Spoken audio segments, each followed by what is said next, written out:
picture, right off the bat, this video is going to be a bit different from my normal ones. Some of you may know that I also own a vintage Peugeot 403. Obviously I'm not sat in that car right now. This is my Peugeot J9 camper, so we're going to focus on the 403 today. My 403 is a 1957. It's an early pickup version called the U8. It was in Limoges in France for around 30 years before I got it, kind of unused, just kind of baking in the sun. I've had it since February 21. It was in a sorry state when it arrived. I'll post some pictures in the next segment following this piece. Parts are missing, parts arrived in boxes.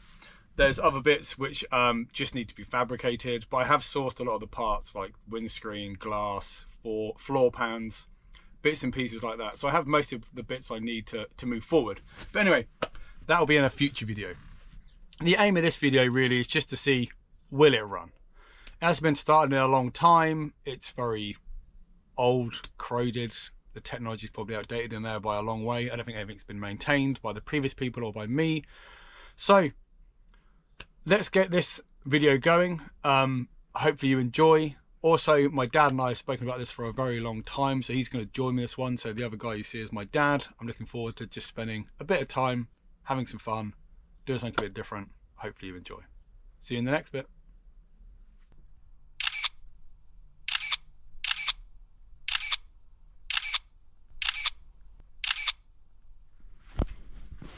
So as I mentioned, it's a bit buried deep. Sorry dimmer, I'll get back to you soon. Previous project, check out my video. Previous project, check out my video. I'll post the links. As you can see though, it is getting buried behind lots of rubbish and junk. You can probably see in here. She's a tad rusty, a tad old. You can see the old patina there. But it should be looking cool. The back is where I've been keeping all the parts. Let me just show you quick if we can see in here. So chrome bits, radiators, grills, all of the stuff I need should be now in here. All the glass is in the cab safely. In the back, all the spare wheels. There's also small vintage Peugeot racing bikes. Again, another side quest. Hopefully I won't do this before getting onto this. But my next job, as you can see, is to unbury, uncover, and then we'll take a look at how it's looking underneath.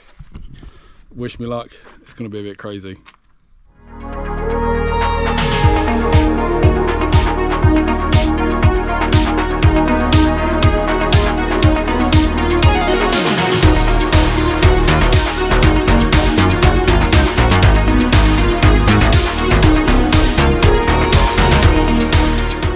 As you can see, it has escaped the covers. It needs a good wash down. I think a lot of this patina will polish up quite nice. I think the blue should come back to life. A lot of this will come off when we kind of cut it back to bring some of that original paint through, plus it'll make the patina pop. I like a Survivor car. I think it'll look good when it's done. As you can see, it's got a lot of the parts on it. Some of the parts are missing. I need to do a couple of smaller repairs down here, but nothing too bad. I have all the headlight glass, the bezels, the chrome. I have chrome ones of these, but I quite like the old farm truck style ones with the white showing its character. I have a new grille as well, but I actually quite like this one. I'll work out which one's best between the two. This is super cool. The badging's still there. But what I need to actually get into is under here. It hasn't been running a long time. Let me see if I can put the bonnet stay up.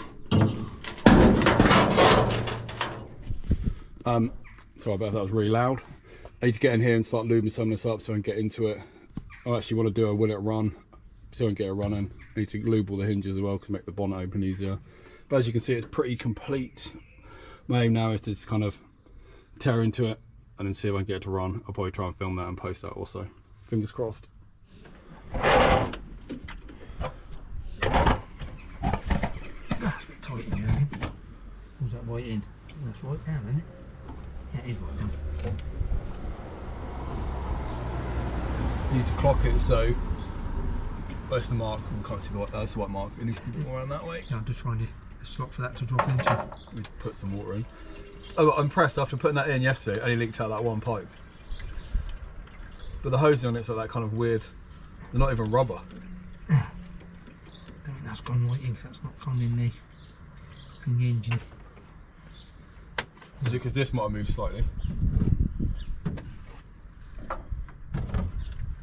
Oh, just That's right, okay, just doing the slot. Is that in? No. Yeah, I don't want to move that too much. I'm just going to wiggle it slightly. Might be this clamp. Yeah, that's nowhere near down though, is it? Yeah, that's what's there. I've just pulled that clamp up there. I think the whole thing needs to go down though.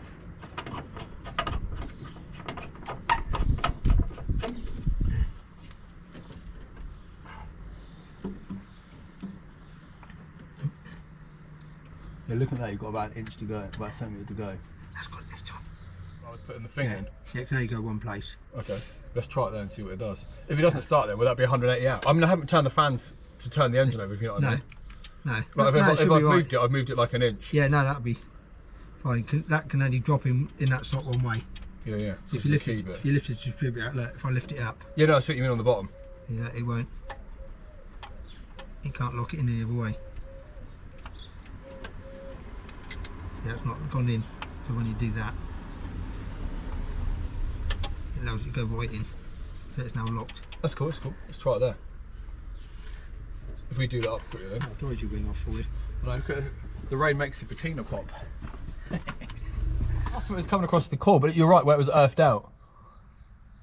Yeah, I think we're good. Give it a flick. That's not touching. Yeah. It goes to point, so. Yeah, it's in the point, I'm sure. Yeah. Or is it where it's does that need to come up higher? Yeah, that's what I said. Like earth on the bottom. Yep. That wake you up. I'm just trying to not touch anything. Let me take the live off battery quick and then we can try and lift it up gently. It's out of gear. It's come quite high. Just don't go quick. No, slow.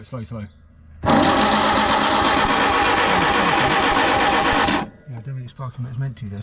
Is it underneath? Yeah, I think it's shorting out underneath. Try it again. Quite slow on the handle.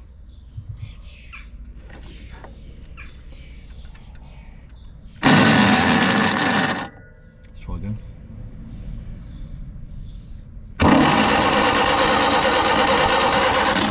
I think it is sparking in there, though you can see it jumping across. Yeah, I don't know if it's underneath or not, that's the trouble. Let me check you back in. So I actually didn't film much yesterday because my dad and I got pretty carried away just tucking in, but let me show you where we are and what the plan is for today. Fingers crossed it'll actually start running today. So yesterday we swapped out the coil.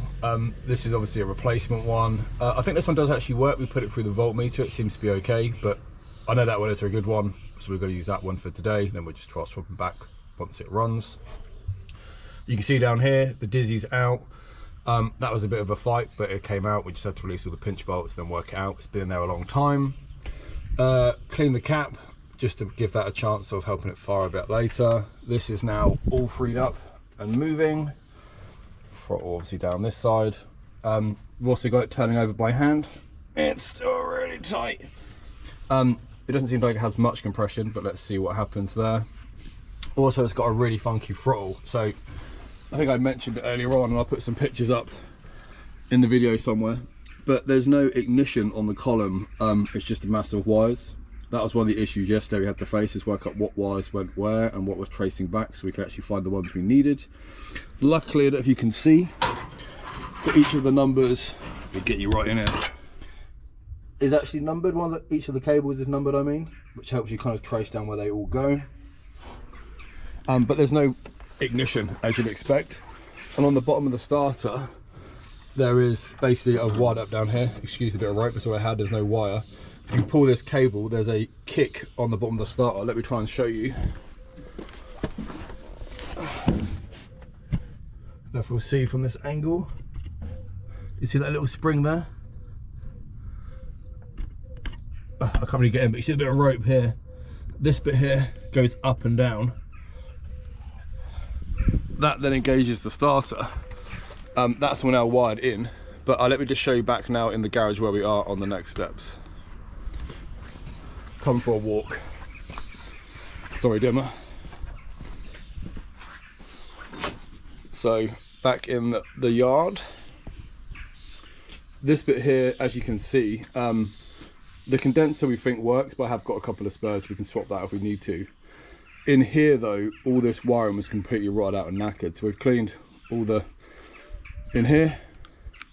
I've also gone through and rewired all of this. This has now got new fibre washers in here inside, so it's arcing out, because yesterday when we tried to start it, it wouldn't start. We think this was the issue. I've rewired this on the bench. We're going to put that back in later, put it all together, throw some fuel in it, put some fluids in it, and see what happens. So, fingers crossed, I'll try and film a bit more today as well. Just to help explain the starter a bit more, I thought I'd dig out the workshop manual and this helpful instruction book. Proper old, but they work. So hopefully you can see on here, this is the starter with the solenoid. Obviously, normally you'd put power to it, and then the coil would obviously open up, and it would send the starter pinion into the engine ring gear and start the engine. On here you can see there's a spring, and there's this kind of plate here to swing on. This is the bit that as you engage like that, it then obviously puts the plunger into the core, makes the connection, sends the pinion out, and then starts the car. So all we're effectively doing, rather than putting power to it with a ignition, we're just kind of pulling the lever and engaging it in a manual way. And as I mentioned, you can see here in the old diary, you had to pay extra for what they called the ignition anti-theft system. So you can actually pay, this is quite cool, and have the ignition fitted to your 403. And this is the original advert in terms of operating the anti-theft lock and how it works with starting. So I thought that was pretty cool to share. Obviously, you can also start the car with the old-fashioned crank on the front. I don't know if you saw the hole in the car, but I'll show you quickly whilst we're walking around. So I could effectively use this, put the bar in and turn it over by hand, but I don't really fancy using the old wrist breakers. But now, back to it. Ugh, it's raining. Go away, rain, go away. On the plus side, makes the patina pop. But please stop raining, I've got things to do. Come on, stop. That's all now tightened down. Yep. That's brand new earthing straps. Yep. This is still wired from yesterday, so that's the negative, the out to the coil. That's the live. I haven't plugged the live. That one goes down to this. Yeah, we need to put that on. Yeah. So that's it. This one here. So the 5960 out. This one needs to go on here. So that one definitely goes there, doesn't it? Yeah, that's the one off the back of the condenser. Yeah. So let me get a spanner for that.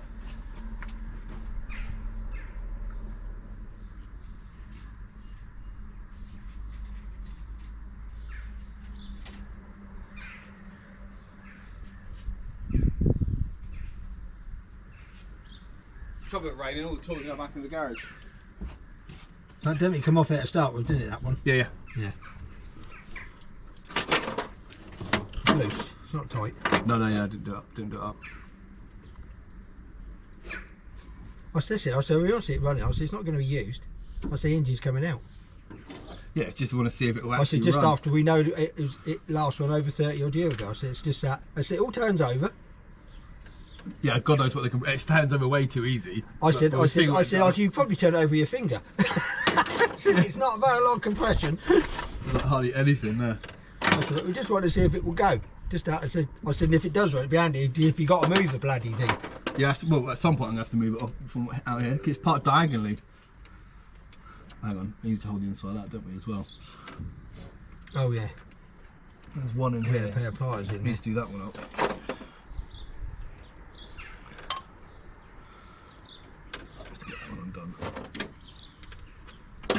Where's the 7? I'm holding it this side. Yeah, with a pair of pointy pliers. I think someone got enough room to hold that in there, look.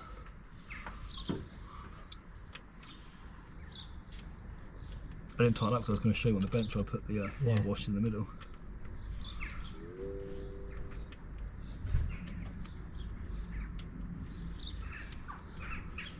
I don't pinch it too tight because obviously it'll squeeze with the fibre washers. Okay. Let's try an easy start, and if not, I've got fuel we can try and run it on. I'll give it a little bit of a... Do you want it fully open? Oh no, I just get some squirty in it. Yeah. Right, let's see what it does. Hopefully the switch is all on. Oh, you ready? She's gonna go, man. No, it can't go that quick. Got it.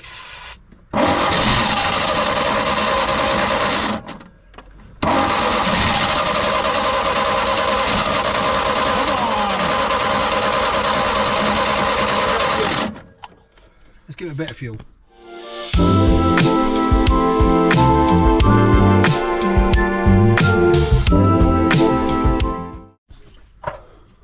Fire extinguisher ready. What, run? Yeah, just don't burn the dinner. Hang on. Start.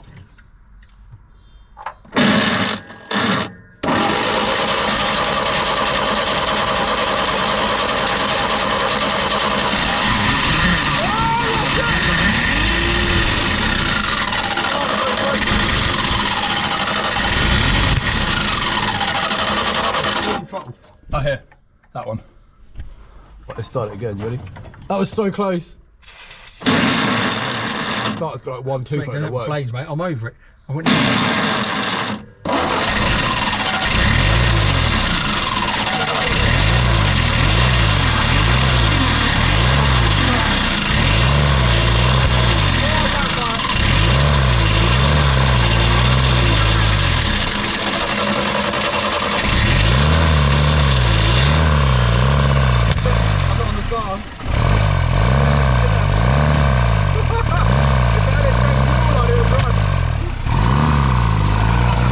It's alive! It's alive! It's still a shit at the bottom.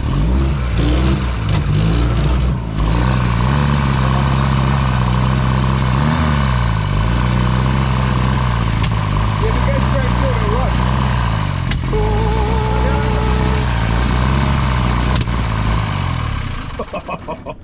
It ran!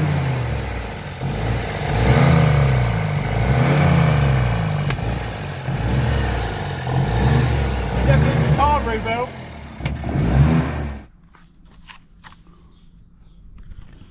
So it's the next day and I'm pumped that it actually runs.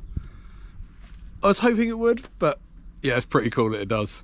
So as you can see, it's now here. It's not going anywhere soon, but I do need to now work out, do I want to get it running on the engine that it's in? That means I need to check the clutch works and everything else works. What I am definitely going to do is see if I can get the carburetor to actually hold fuel. I'm going to rebuild the carburetor and see if it will run off the carb itself rather than just spraying easy start in there. However, let me bring you back in here. Let's get rid of this quick.